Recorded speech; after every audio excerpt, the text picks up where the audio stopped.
Bonjour.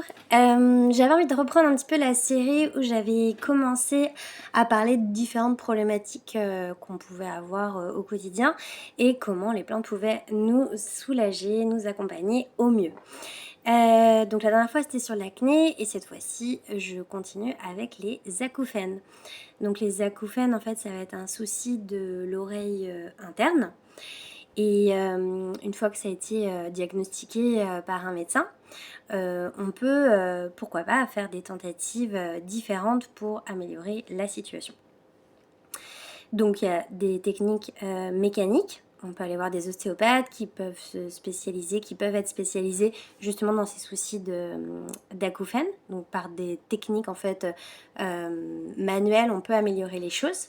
Il y a aussi quelque chose qu'on peut mettre en lumière, c'est qu'il y a souvent deux sources. C'est un problème de microcirculation. Donc retravailler sur la microcirculation pour arrêter cette problématique d'acouphènes, voire d'inflammation. Et pour ça, il y a des plantes qui existent. On a par exemple le Ginkgo biloba, qui est un arbre incroyable qui a survécu à Hiroshima et Nagasaki, qui est un arbre très ancien, qui date de l'ère primaire et qui est plein de ressources, et notamment il a cette capacité merveilleuse de travailler sur la microcirculation. Il y a plein de façons différentes de le prendre. Moi, je trouve que la forme gémothérapie, donc bourgeon de ginkgo biloba, macéré dans de la glycérine et de l'alcool, c'est une bonne idée. On va prendre 15 gouttes tous les jours dans une cuillère à café ou diluer dans un fond d'eau, mais on essaye de pas trop diluer le produit, en tout cas en gémothérapie. Et on a des résultats qui peuvent être vraiment intéressants.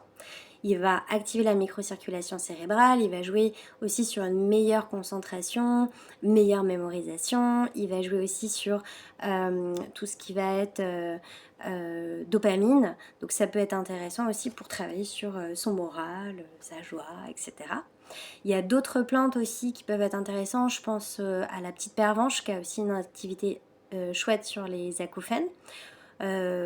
Après, au niveau galénique, c'est à vous de choisir la forme qui est la plus adaptée à qui vous êtes et qu'est-ce qui va vraiment, enfin qu'est-ce que vous allez réellement respecter. Il y a des gens, ça va être la forme infusion parce que c'est ok pour eux de boire 1 litre par jour de tisane. D'autres personnes, ça va plutôt être les teintures mères, donc sous forme de gouttes.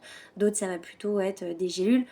Il faut prendre ce qui est le plus efficace pour vous dans la mesure où vous allez vraiment tenir le procédé pendant plusieurs semaines. Et il y a aussi des écrits intéressants sur le lierre terrestre par rapport aux acouphènes. Mais par contre, c'est sur des longues périodes de plusieurs mois où les résultats ont été remarquables. Mais c'est 2-3 tisanes par jour pendant plusieurs mois. Pourquoi pas? Mais voilà, ça prend plus de temps à se mettre en place. Et par rapport aux acouphènes, il y a aussi des choses intéressantes qui ont été faites avec des cataplasmes d'argile verte autour de l'oreille. Ça permet de décongestionner, l'argile va décongestionner. Donc là, on peut faire des petits emplâtres le soir pendant 20 minutes et après on rince.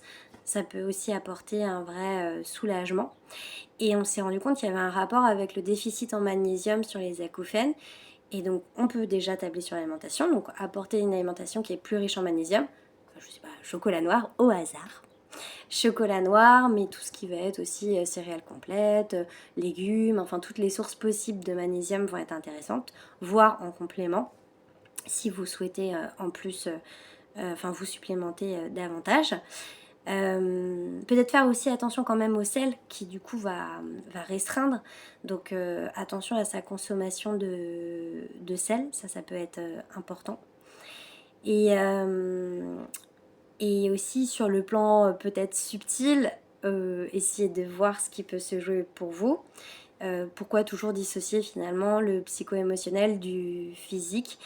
Et on peut en tout cas s'interroger, je ne sais pas si c'est une vérité, mais en tout cas on peut se demander sur qu'est-ce que je veux pas entendre ou qu'est-ce que j'ai entendu qui m'a chafouiné. Et voilà, donc ça peut être aussi une piste de réflexion sur ce plan-là. Voilà, donc une petite vidéo assez courte pour parler un petit peu des acouphènes. Je vous souhaite une belle journée.